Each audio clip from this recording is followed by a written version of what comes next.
Welcome to Drink Beer, Think Beer, the podcast that gets to the bottom of every pint. I'm John Hall, and there's more to Lefthand Brewing than just nitro stout.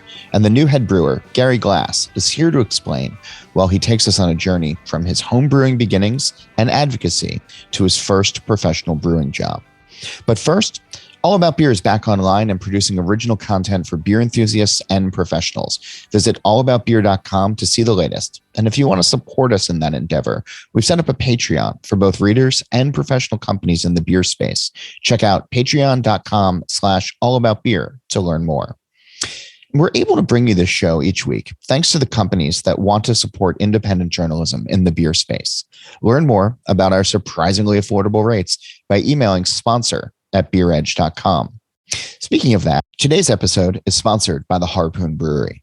Did you know that Harpoon IPA is New England's original IPA? Brewed in Boston and Vermont for decades by their employee owners. Hoppy, crisp, and perfectly balanced. Harpoon IPA, New England's original IPA. Visit harpoonbrewery.com to learn more. Gary Glass was entrenched in the world of home brewing. What began as a hobby soon turned into a career where he spent 20 years at the Brewers Association, including a long stint as the director of the American Homebrewing Association. When COVID-19 struck and the Brewers Association laid off a significant portion of its staff, Gary was included in that group. And he pondered what he would do next. He wanted to stay involved in the brewing industry and thought about doing sales.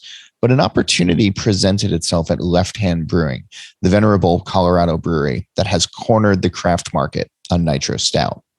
It wasn't far from his house, and Gary was able to begin as a brewer, his first professional brewing job in beer. And over the last 2 years, he's proven himself, working hard and learning processes. And earlier this summer, that work was rewarded as he was named the head brewer. From starting off on malt extract to now running logistics on hundreds of barrels at a time, it's been quite the journey, and we'll start at the beginning. Here's our conversation. Do you remember your very first homebrew recipe? Oh, I remember the very first homebrew I brewed. Okay. Yeah, I was. Well, let's start there. Yeah. Okay. Yeah, this was back in. I'm pretty certain it was 1993, but it could have been late 92. I really wasn't anticipating my career path in the brewing world, so I wasn't taking good notes at the time. But I started with a malt extract can. Classic. It was like a hopped extract kit for a brown ale, and yeah, I mean the can itself was probably like a little more than a quart, and I brewed it into a pot that was far too small and had a massive boil over, and still managed to get some sugar and mix it with water in a bucket and add the dried yeast, and it fermented. It wasn't great, but yeah, I definitely remember that. I don't know anybody, and you obviously have talked to more homebrewers than I have, but have you ever met a homebrewer who was being completely honest when they said, my first batch of homebrew was awesome? Have you ever met somebody who said that? I don't think so. I may have, but I don't recall having that conversation. And now that you say it, I probably would recall that, because probably think they're a liar. Exactly. Yeah. I mean, that's the thing. That's why I said they believe it with honesty that their first was really good. But I imagine that if you put it through the paces, I've never met anybody who thought that their first batch was ready for prime time or competition or even a second pint. Second pint, I think, is probably more common. I think a lot of homebrewers come out with pretty good beers the first time around, but not great.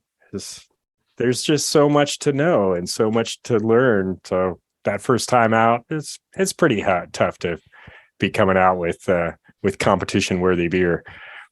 As you started then, after your extract brown ale, and I mean, again, 92, 93, using extract malt was not uncommon. I mean, the advancements in what's available for ingredients now is pretty mind-boggling. Oh yeah, even 30 years later. Brewing all grain was really uncommon back then. So I didn't know anybody who was brewing with all grain, and all the homebrew shops were geared towards extract brewers back then. So it probably wasn't until like maybe the middle of the last decade that all grain really started taking off. Yeah. When you really got into it, then when you said, okay, this brown ale is done, I'm going to make more, and you're going to, you went off on your homebrewing journey. Were there aspects of it that you found yourself drawn to more than others? Yeah. I mean, back then it was, I was drawn to brewing styles that just weren't around. I mean, back in the early 90s, there just wasn't a whole lot of craft beer around. And imports were fairly limited. So the idea of brewing an IPA was, there weren't really any that I knew of. Or, I mean, I guess Anchor Liberty would have been around. I probably could have gotten that, but the beer selection in the store back then was very limited. So I was drawn to being able to brew all these styles that I had never tried before. But that you had been reading about. I mean, you were beer curious. Yeah. I mean, I was already into beer and had sample. I was fortunate. I grew up in California, and so even back in the early 90s, there were still there were already a good number of craft breweries around. And in San Luis Obispo, where I went to college, there was a brew pub there. So I had experienced some craft beer, but by the time I started homebrewing, but it was pretty limited. It was mostly like amber ales and Sierra Nevada Pale Ale, Sam Adams, Boston Lager, not Pete's Wicked Ale. Sure, not a whole lot beyond that. All of the classics, yeah. So it was being drawn to classic styles that were just not commonly available. Yeah, I mean, any style that wasn't commonly available. How have you? So you obviously continued on your homebrewing path, and then began working as a homebrew advocate professionally through the Brewers Association.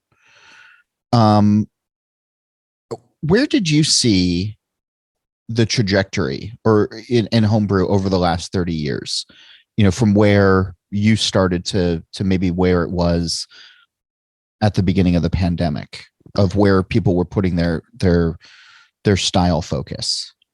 Style focus. I think, it probably in those earlier days for me, I started at the Brewers Association in 2000.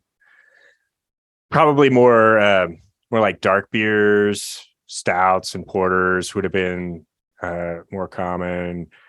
Belgians were probably another one. And again, this was probably still a matter of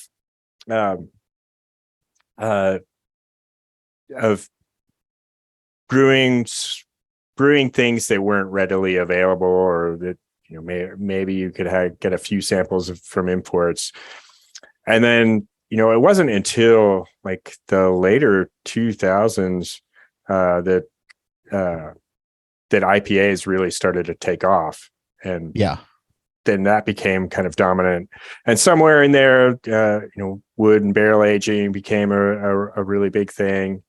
And then more recently, probably like some sour beers, but IPA is definitely top. And actually, thinking about it, one of the common factors in looking at entries in national homebrew competition, the experimental categories, specialty beers and experimental, were always some of the top categories in the competition. So I think that beyond brewing specific styles, brewing things that don't adhere to any particular style has been kind of a common theme throughout for homebrewing. Yeah, and that was sort of that was a poorly phrased question to sort of get to that, because even when I started writing about beer, I always wanted to know the homebrew community, even though I was never a home brewer, or, a successful home brewer, because I found that the experimentation that was happening on the homebrew level, even from the very earliest days, or 40 years ago, 45 years ago, was starting to inform the professional brewing industry. As people would go pro, or homebrewers would develop, revive classic recipes or develop new ones, it would really help sort of push the professional industry forward. And the experimentation part of it was always the ones that I was most intrigued about. I mean, there's some really gross beers that people put in front of me, but then there was also some, really beautiful and fun and inspirational beers that homebrewers brought creativity wise. And I guess, would we be where we are with the US brewing scene if homebrewing hadn't been, I don't know, as strong as it was? No, I don't. I can't picture what we have today in craft brewing without homebrewing, because from the start, it really was homebrewing that was driving it, and it may have enough momentum now that without homebrewers it would be able to maintain, but I doubt it. Without homebrewers constantly looking for something new and trying new things and being leaders amongst craft beer connoisseurs, I don't see craft brewing being what it is without that community. And I think we would be in big trouble if it goes away. What was the state of homebrewing when the pandemic hit us in the beginning of 2020? Because you were the director of the AHA, like you had your finger on the pulse of everything, right? Like pandemic aside, and debilitating and deadly disease aside, what was 2020 looking like, homebrew wise? I think we had kind of seen a period of very rapid growth, and that rapid growth had ebbed. So kind of a bit of a plateau, and perhaps a little bit of a drop off.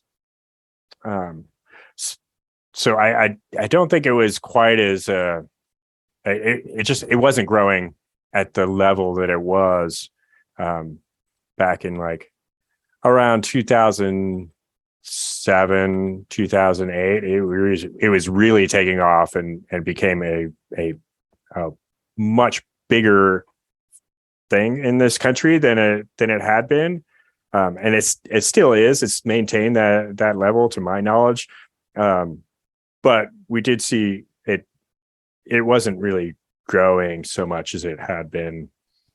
It had pretty much leveled off shortly before the pandemic. Could you attribute that to just the availability of small batch beer, like done on the quote unquote professional scale? Yes.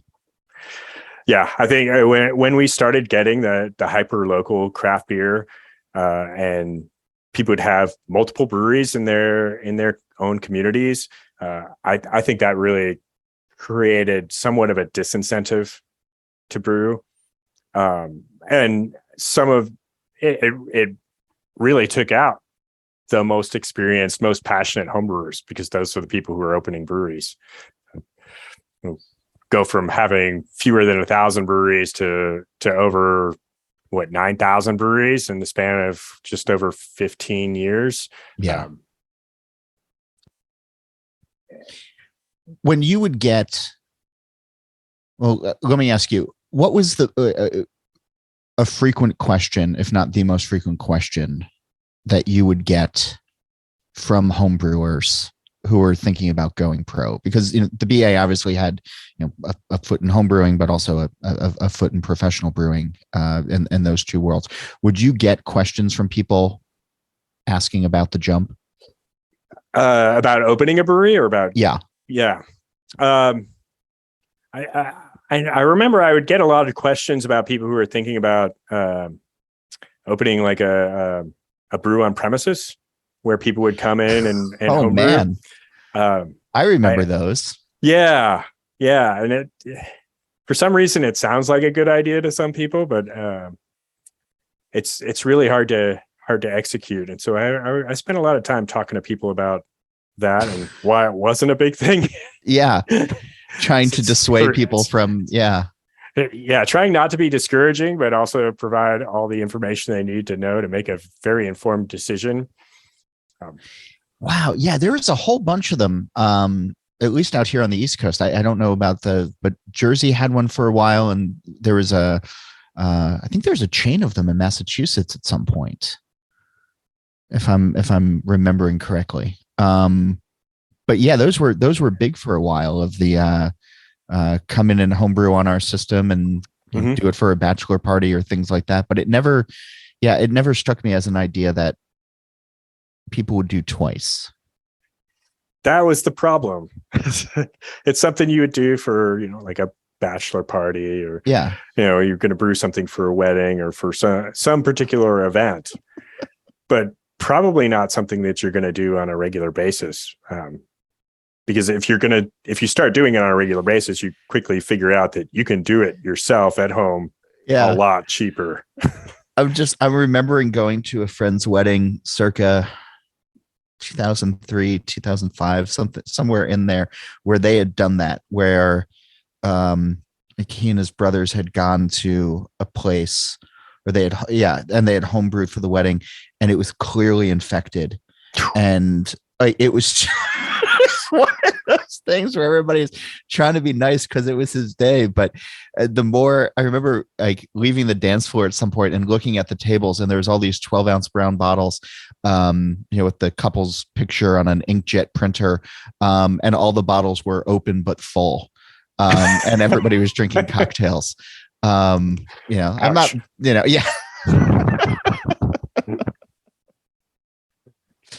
Anyway, I'm sure that they're still happily married. I haven't talked to them in a couple of years. But aside from people wanting to open up a brew on premise, were there other? Because you were the guy for a while with home brewing, that people wanted to hear from. So, what advice were people looking for? I think honestly, I can't recall any specific conversations with people about, wanting to open I certainly had conversations with people who were talking about opening brewery, but not necessarily asking me for advice. Mm-hmm. I think far too often people are convinced that they know exactly what they're doing, and like, oh, my beer is great, and Would there be unsolicited advice that you would give people who had that attitude or that thought process?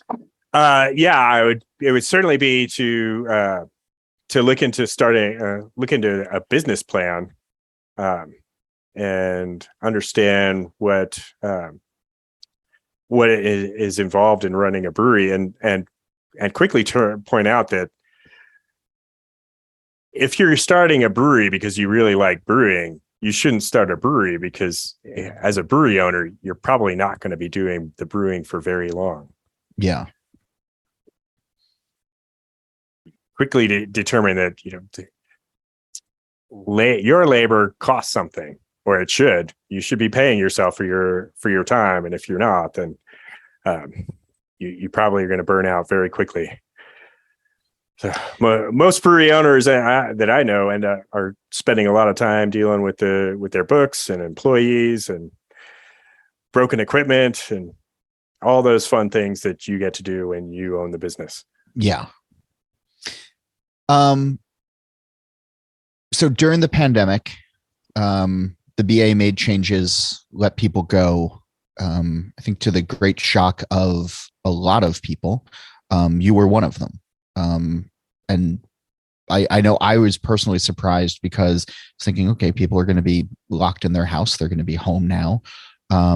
homebrewing might have a renaissance. I don't know if it did or not, but that was my thought process.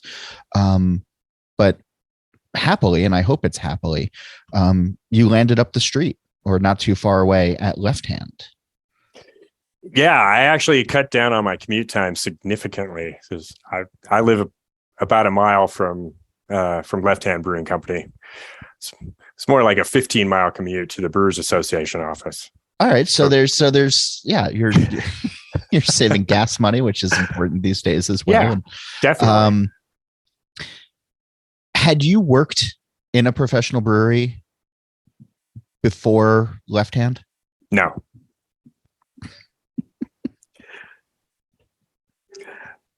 Yeah. Okay. So did you walk in? Did you do the early grunt stuff? Were you washing kegs and hanging out in the cellar and doing all of the things that new brewers do? No, I didn't. I didn't do any packaging. At Lefthand, all of our brewers do both cellar work and work the brew deck. So yeah, I started out as a brewer, very much a newbie. So I quickly figured out that I needed to print out all the SOPs, and I was taking them home and studying them off the clock because I knew just how far behind I was all of the other brewers. It was definitely a very steep learning curve. I mean, when you say far behind, can you qualify that of just how far behind you thought you were or were in reality? Yeah, I mean, when I started, we had we had a handful of other brewers that were starting, had just started or started right around the same time that I did, but none of them had never worked in a brewery before. So like they all at least knew how to use a tri-clamp. And I mean, I do have tri-clamps on my homebrew system, but they're a little bit different it's a little different when you actually have a 1.5 inch or 2 inch hose on the that you're having to clamp onto something. So for me, like I was starting at the very bottom level, having to learn all these little things that your average homebrewer wouldn't even be thinking about. Yeah. What, if you don't mind me asking, what appealed to you to try to go and work for a professional brewery after, a career in homebrewing and events and administration and outreach and activism? Well, I was very adamant that I wanted to stay in the brewing industry and try and figure out how I could do that. And I thought about lots of different pathways that I could have taken. I mean, I probably could have gotten a sales job or maybe a marketing job, but those things didn't really appeal to me all that much. And I do love the brewing process, and I have a lot of knowledge that I can bring to the table. And so I figured, this is my one opportunity to give this a chance and see if it's something that I really would be interested in doing, because I wasn't positive about that. And I knew enough about commercial brewing to know what I was getting myself into in a top 50 packaging craft brewery. And I knew I wasn't going to instantly have creative control, and that I was mostly going to be just making the same beer over and over again. I understood all that. So I think that helped me in the interview process. You didn't walk in being like, well, I'm going to make you a brown ale from malt extract, and we're going to change the whole scope of this place. Nobody wants stout anymore. Everybody wants old school brown ales. Yeah, that was not my approach to the interview. Well, the lack of swagger works out. That's probably why I didn't get the job. But it strikes me as, I mean, really cool. One, how short the commute is. But two, going to a top 50 brewery right out the gate. Because I mean, Colorado has no shortage of small breweries, and I'm sure any one of them would have been, glad to have you. But that learning curve that you were talking about, how is stressful the right word, or intense has almost these last 2 years been for you since you got there? I think intense is a really good word for that. When the way I've tried to explain it to people, we have a 6-month training program for new brewers, and like I said, most of the brewers that are coming here are either had previous professional brewing experience, or at least were working in a cellar at another packaging brewery. So for me to come in with really just the homebrewing background, but also my background is a beer judge, and all of the knowledge that I had on the industry from working for the Brewers Association for 20 years. I utilized all of that knowledge, but that was probably 2% of what I needed to know. And so it's all those other things that we do in a commercial brewery, like how do you CIP a tank, and how do you sanitize things? How do you purge those things? How do you set up to run a centrifuge or a pasteurizer? Yeah, all of these, not things, a lot of those things in the garage or in the back shed at home. Exactly. Yeah. Exactly. So little of what we do on a day-to-day basis is done by homebrewers. But I had to know all of those things that I did know as a homebrewer.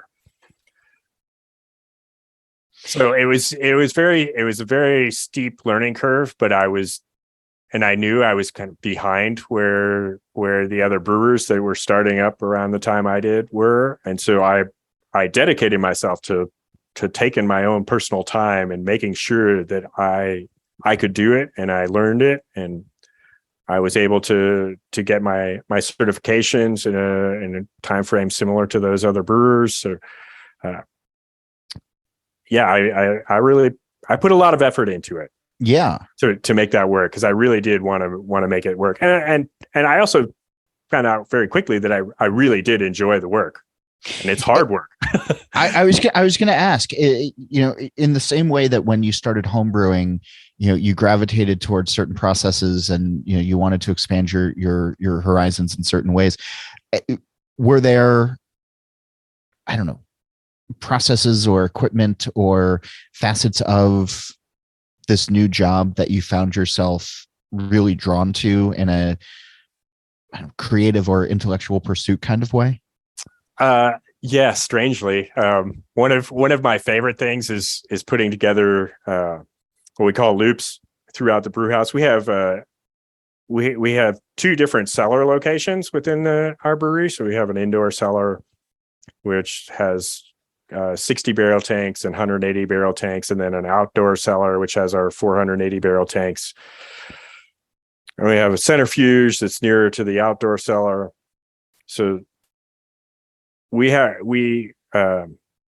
centrifuge almost everything that we brew. So we have a process of putting together these centrifuge runs, and you can do multiple centrifuge runs back to back, and they can be going from the indoor cellar or the outdoor cellar, and it could be going to any tanks and anywhere throughout the brewery.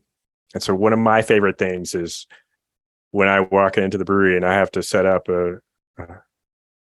like 5 different spins, and they're coming from all different places, and figuring out how to work with all the hard pipes and the hoses, and how I'm going to set all of that up.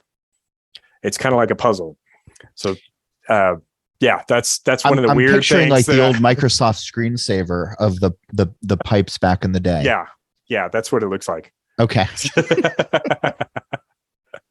But it's a fun challenge. Yes.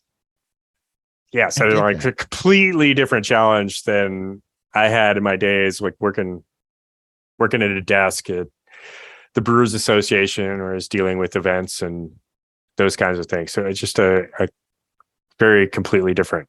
Yeah.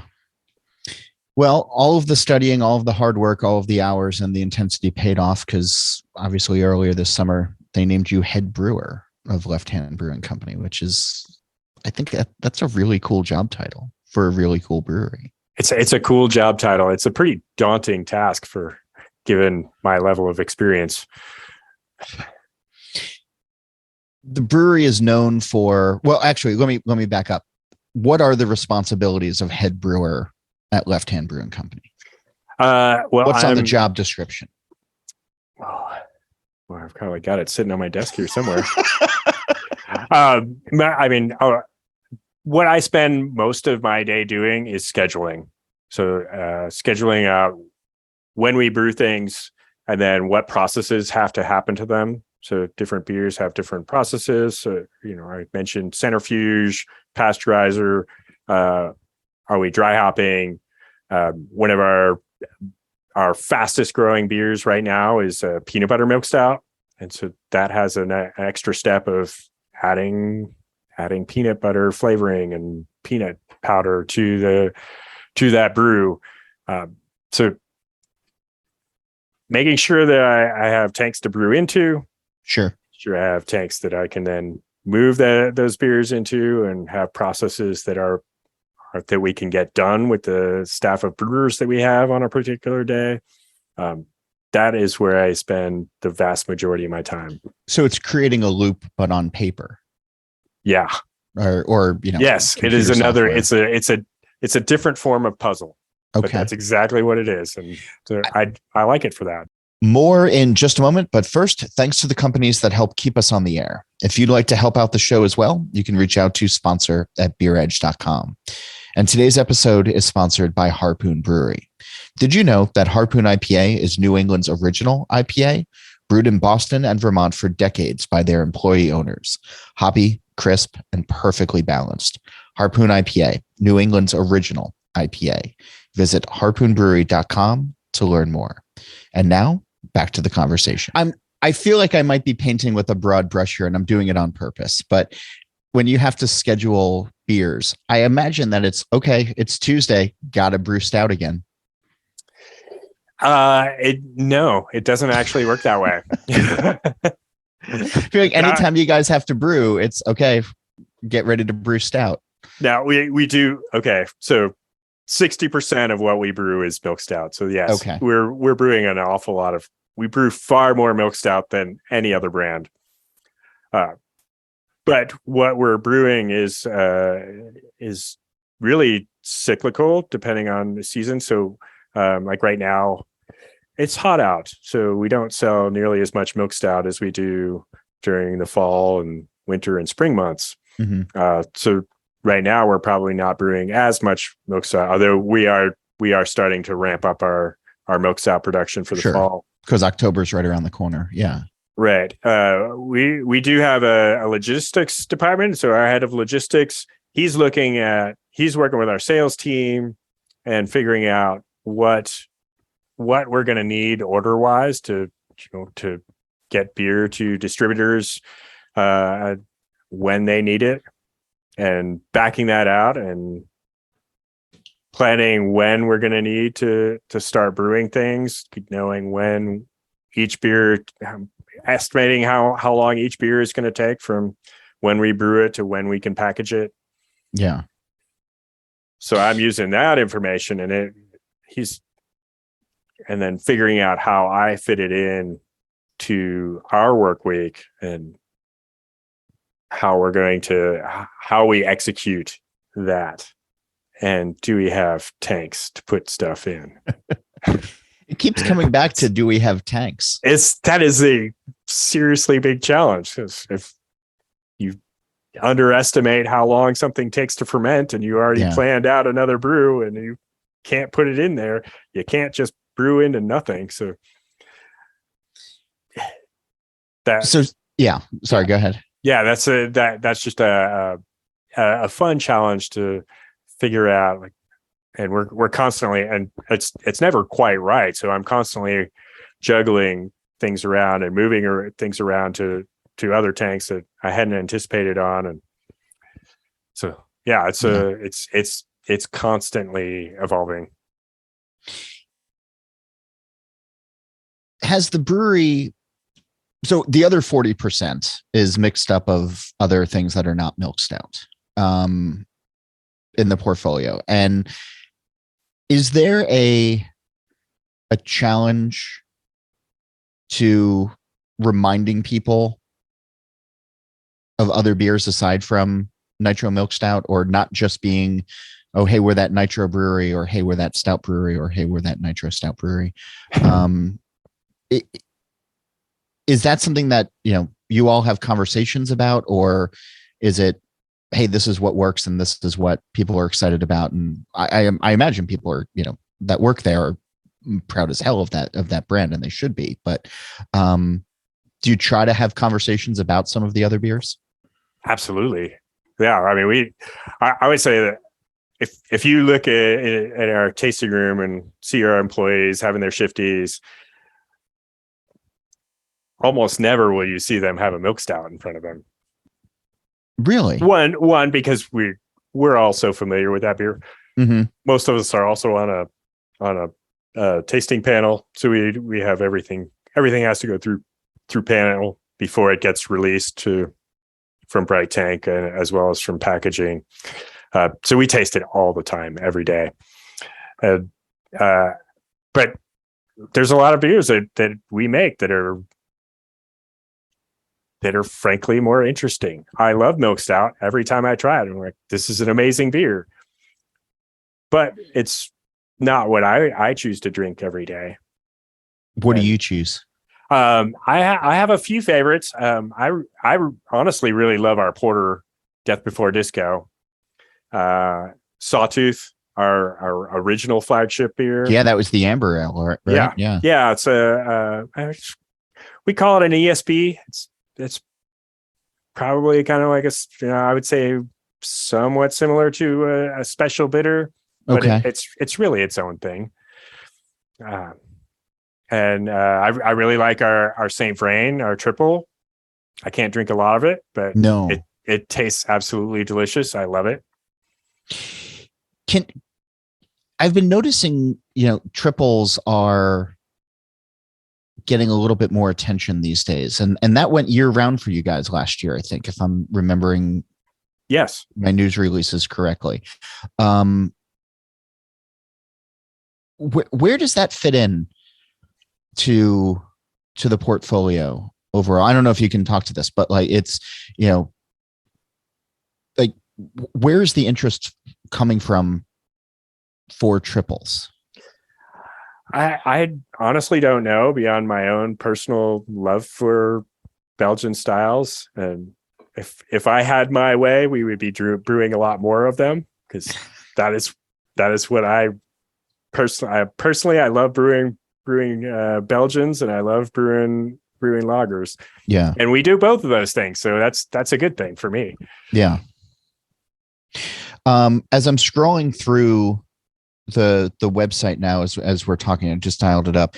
I'm seeing that there's a nitro mix pack, and there's a whole bunch of there's imperial stouts, there's a blonde ale, there's all sorts of things that all get the nitro treatment. Is nitro the word that most people use to describe you, or when talking about you? Like, yeah. Are you guys the nitro brewery? Yes. How does that factor into your logistics when you're brewing? Like, does that complicate it more than it might for some other breweries? Or is it just so ingrained in the process now that it's just the natural step that everybody knows?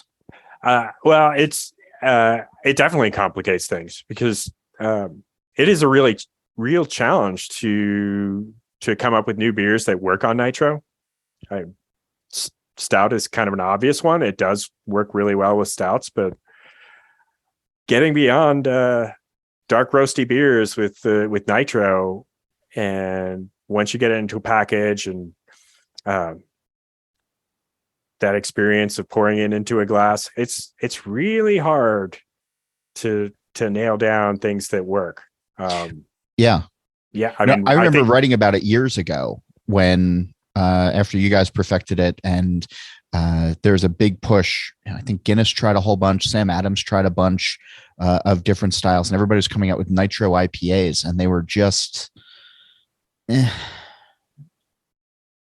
about as nice as I can be. Yeah, that's about as nice as I can be about it. But I imagine that you guys, like, what is it about those beers that nitro just doesn't work from your professional standpoint? Well, I Or think just you have isn't to, appealing. you have to understand that carbon dioxide is an ingredient. It changes the flavor of the beer. You're adding carbonic acid, and when you take that away, it does not taste the same. It doesn't have that brightness, and also just the experience of the bubbles on your tongue. I think it's really important with something that's bitter and hoppy to have that CO2 that goes with it. And when you take that away, you're taking away a really important ingredient. And so I don't think IPAs work particularly well on nitro. I have yet to have one that I thought was great. And I know Lefthand has dabbled in it in the past, and I don't think we've ever found something that really worked. I would never say never. If we've learned don't do that in the beer world. Yeah. There's probably a way to do it, and hopefully we will figure it out, because that would be fantastic if I came up with a nitro IPA that blew people's minds. I feel, I was asking about the questions that you used to get when you were at AHA, but when it comes to nitrogenated beers, bottle, can, or keg, do you get that question a lot? All of the above. Okay. Do you think that there is a difference between the three packages? I do think that yes. The simple answer is yes. Okay. I personally like the nitro pour from draft. Yeah. But I also really love pouring out of a bottle. It's our method of pouring from a nitro bottle is you turn the bottle all the way upside down and pour it directly into the bottom of the glass. Oh, that's right. You guys have the vigorous pour instructions on your bottles. Yeah. Scary as hell the first time you do it, but it works. And as long as your glass is big enough. Yeah. And then it becomes like the ultimate party trick. Like you do that at a party, people will stop and look at you like you're doing something totally nuts and waiting for the mess you're going to make. And then you don't make a mess and it looks really cool. There is a theater behind nitro, and I mean that's always been a part of it, and a big thing for Guinness and other larger brands that have gotten into it. But when you're sitting around the tap room now, I'm hoping it's open again and that there's people that are in there. But if you're seeing fans come in or regulars come in, is there still that wide-eyed wonder when the pour shows up in front of people?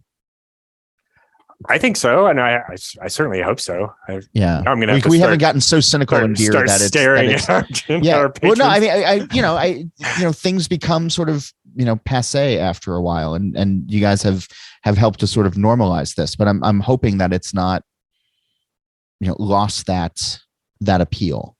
Yeah, I mean it's not passé for me. I love watching that cascade in the glass. I think it's really, really cool. You can't get that without nitro. So yeah, it's as you continue to get your boots wet in this job. Are you thinking about beers that you'd love to be able to bring to people? Beers that you'd like to write recipes for and get out into the world? And if so, what kind of brown ale is it?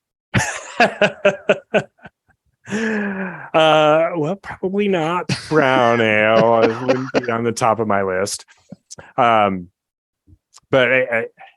I'm really excited for a pilot. We've got I mentioned that I really like Belgians. We have a pilot that's fermenting right now. It's a Belgian wit that we're going to test on nitro that I'm super excited about. And that's my recipe. So okay, I didn't get to brew it, but but that happens more frequently these days. But at least I can still write some of the recipes. So that's definitely something I'm excited about, and we have several others that we're starting to play with, and we are doing we're opening a new tasting room in Denver. Okay.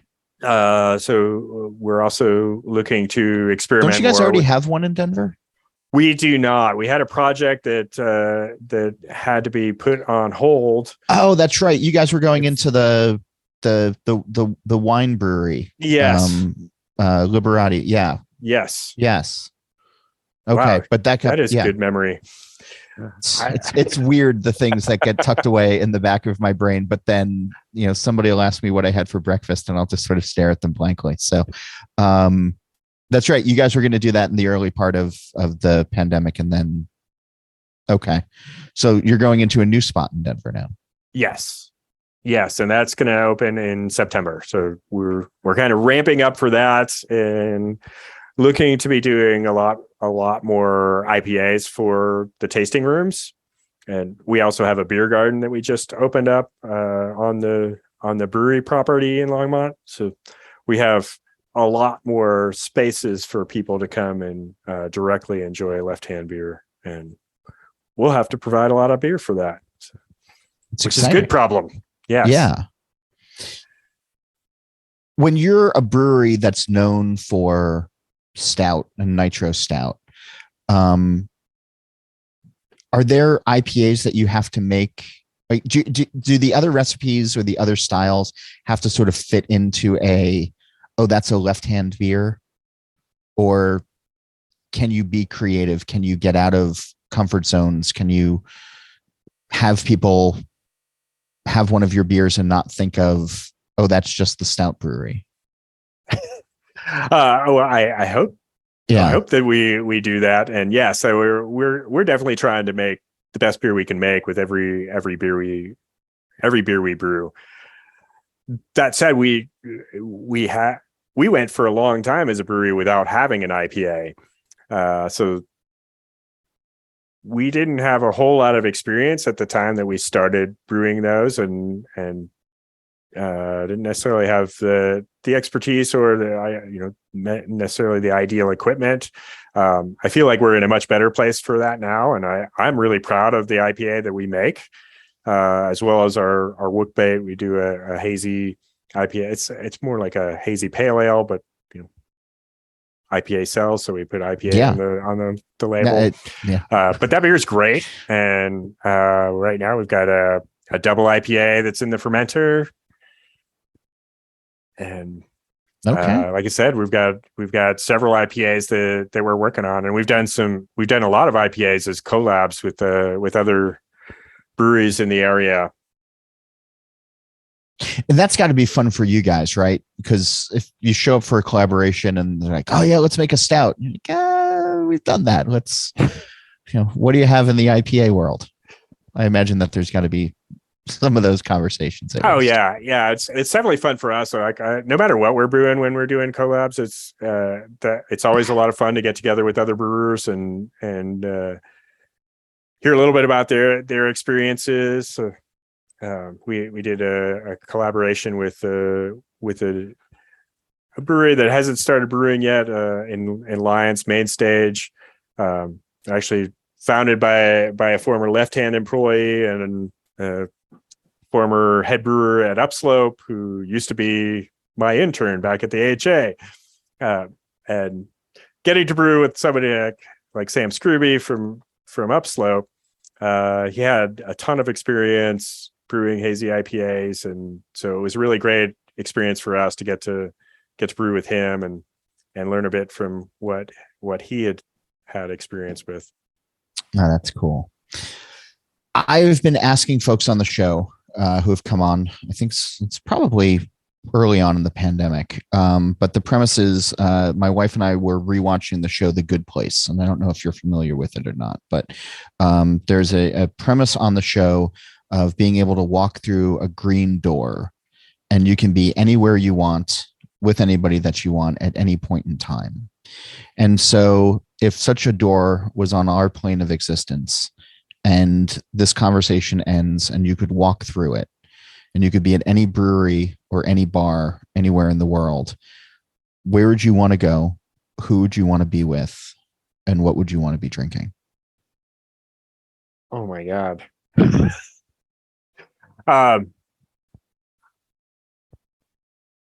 I guess I would say I would love to be able to have that door and walk through that door and be drinking whatever happens to be available at Russian River with Vinny and Natalie Chilurzo, because I love what they do. I love them as people, and their brewery is amazing. Do you think that they could put Pawnee on nitro and make it work? No. But if anybody could, it would be Vinny.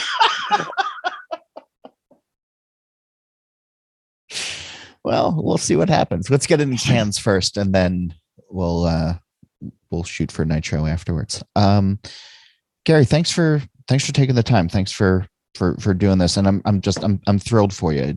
It sounds like you're happy. The brewery is lucky to have you, and I'm looking forward to seeing you in person for pints at some point soon, I hope. I am too. Thank you so much, John. This has been a lot of fun, and it's great catching up with you too. It's been a while.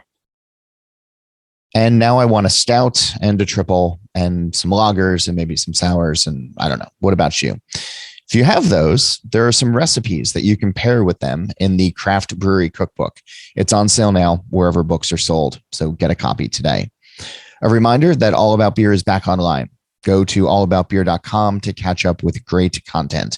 And you can keep in touch with me if you have questions, comments, guest suggestions. Email me. It's John Hall. That's JOHNHOLL at beeredge.com. Or you can get with me on Twitter at John_Hall. Reminder to check out beeredge.com for our This Week in Rauk Beer and Defend Pilsner merch. And you can follow along on social media at The Beer Edge. And of course, This Week in Rauk Beer is also online. The Facebook group is easy to search, and on Twitter and Instagram, it's at TW Rauk Beer. We're able to bring you the show each week thanks to the companies that want to support independent journalism in the beer space. If you'd like to learn more about our surprisingly affordable rates, please reach out to sponsor at beeredge.com. Speaking of that, today's episode is sponsored by the Harpoon Brewery.